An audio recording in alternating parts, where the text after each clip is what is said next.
Tous, j'espère que vous allez tous bien par la grâce de Dieu, que votre semaine se passe bien sous le regard du Seigneur. Jésus vous aime, n'oubliez pas. On est dans les temps de la fin, mais il n'est pas trop tard. Il n'est pas trop tard pour l'accepter comme votre Seigneur et votre Sauveur. Il n'est pas trop tard pour faire partie de la famille de Dieu. Il n'est pas trop tard pour être rempli du Saint-Esprit, le Saint-Esprit de Jésus, le Saint-Esprit du Père, qui est Dieu. Il n'est pas trop tard. Mais lorsque la trompette sonnera dans les cieux, il sera trop tard. Et là, effectivement, il se passera tout ce qu'il y a décrit dans les évangiles, mais aussi dans le livre de l'Apocalypse et même dans toute la Bible. C'est-à-dire le retour de Christ et ce qui se passera sur la terre avec l'avènement de l'Antéchrist, le messager du diable. Donc ce n'est pas ce que nous souhaitons pour vous. Vraiment, faites le bon choix tant qu'il se laisse encore trouver.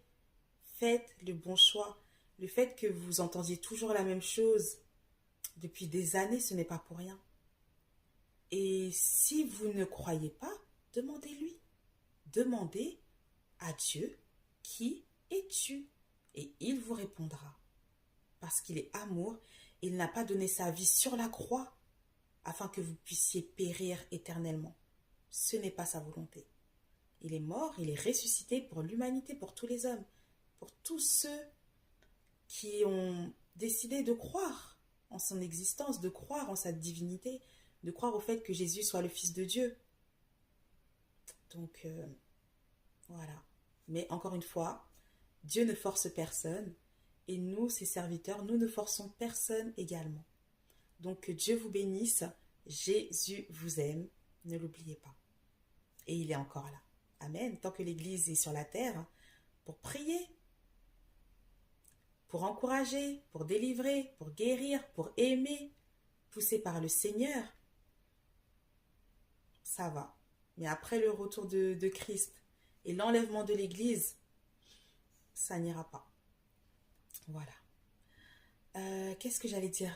Peuple de Dieu, continuez à prêcher l'Évangile, continuez à partager. Ne gardez pas cette bonne nouvelle pour vous. Il y a des âmes qui sont en attente. Il y a des âmes qui sont perdues. Il y a des âmes qui sont tellement éprouvées, des personnes qui veulent même en finir avec cette vie-là, pensant qu'après la mort, ce sera la paix, le calme. C'est faux, vous le savez très bien. Lorsqu'une personne meurt sans Christ, c'est fini, c'est les temps de feu, c'est le séjour des morts, c'est la mort éternelle. Vous le savez. Vous le savez.